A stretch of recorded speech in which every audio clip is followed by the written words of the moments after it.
Joining me now to discuss this is Thomas Warrick, a senior fellow at the Scowcroft Center for Strategy and Security's Forward Defense Practice at the Atlantic Council. He was also the Deputy Assistant Secretary for Counterterrorism Policy at the U.S. Department of Homeland Security. Good to have you on with us. Thomas, I'm wondering, what could this indictment mean for candidate Trump? Right now, he's leading in the polls among Republican candidates, but do you see Republicans trying to distance themselves from him because of this?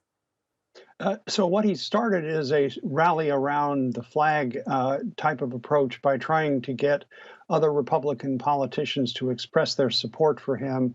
But I think, as your commentators have pointed out, this is the first of four separate criminal investigations into his activities.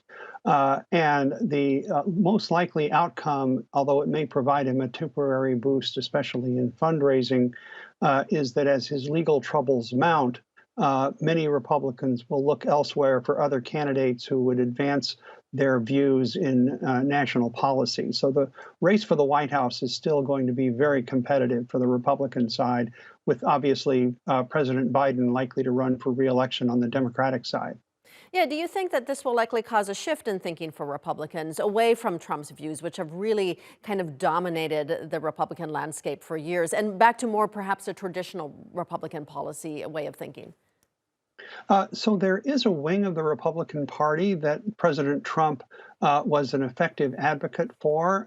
It is, however, not the majority view in the country, and even among the Republicans, you have the Ronald Reagan wing of the Republican Party, which favored a strong national defense, socially conservative policies at home, and a free market economy. President Trump stood for a much more transactional foreign policy and was very skeptical of NATO and other kinds of alliances.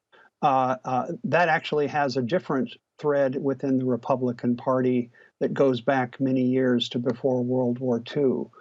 So it's more likely to see, I think, that we're going to see candidates who are closer to Ronald Reagan's viewpoint than to Donald Trump's, though the Trump wing of the Republican Party still does command a great deal of attention. It's really going to be quite a showdown over the coming year and a half until the Republicans make their choice of who will be their nominee for president. What about U.S. foreign relations? Are there likely to be any implications in that regard? Well, with the Democrats in control of the White House, they obviously control many of the levers of national security and foreign policy.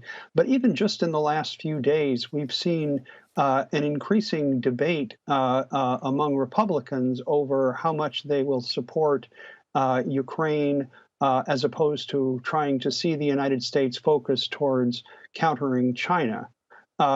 There's actually bipartisan agreement on a China policy here in Washington, with both Republicans and Democrats being very skeptical of the rise of Chinese influence. And there's still quite a majority of support for Ukraine, for the expansion of NATO.